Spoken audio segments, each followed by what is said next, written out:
What Harold and I were doing at that time, outside of being in school, we were very active in church work. We both taught Sunday school. The classes really started at that time when the child was 3. So as soon as Wendy was 3, I went back to teaching Sunday school then too, as well as Harold. And then eventually, Harold became superintendent, and I worked along with him at that. Superintendent of the Sunday school. We had over 600 children in the Sunday school, both in Huntington before we left there. And then eventually we had, as a matter of fact, we had no more room in the church building itself. So we were building a gym surrounded by classrooms. So being superintendent, the two of us were superintendents really, and we needed he needed me to. Yes, we were up to 600 at that time. So that was a big job. During those times, Harold, well, he was on the building committee too, of course.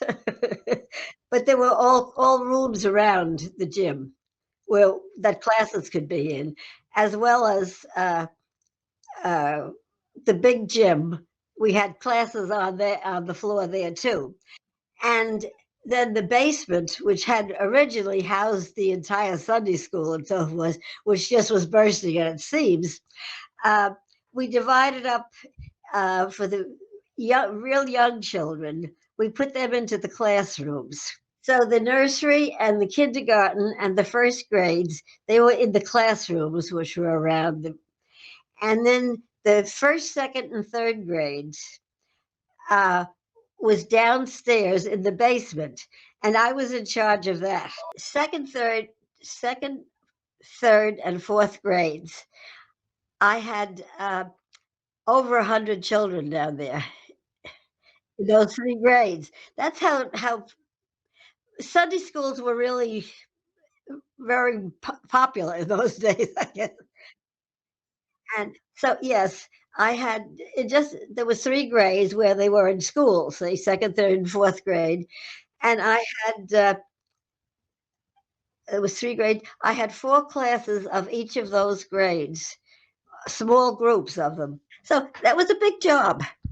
We were because we had to order all the materials, for them, and Harold taught. He did some teaching then too. When they broke up into classes, he had the opening and closing part of it up there in the gym, and then he taught classes up there too. So so we did a lot of Sunday school work when the children were in Sunday school. We had a teacher for each of those classes. No, I was in charge of that whole thing. I had to see that everything there has to be somebody. So I had an opening ceremony where we'd have a hymn and a prayer and all that kind of thing, and then they broke up into their little classes, and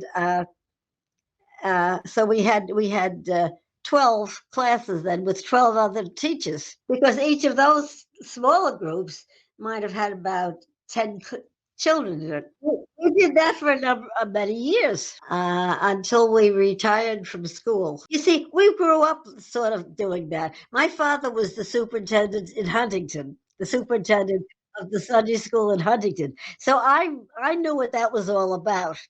But when we first came to Sayville, we said, well, why don't we get involved with the church? And so we said, I guess we'd better get involved with Sunday school because we said, after all, we're both teachers, so it made sense.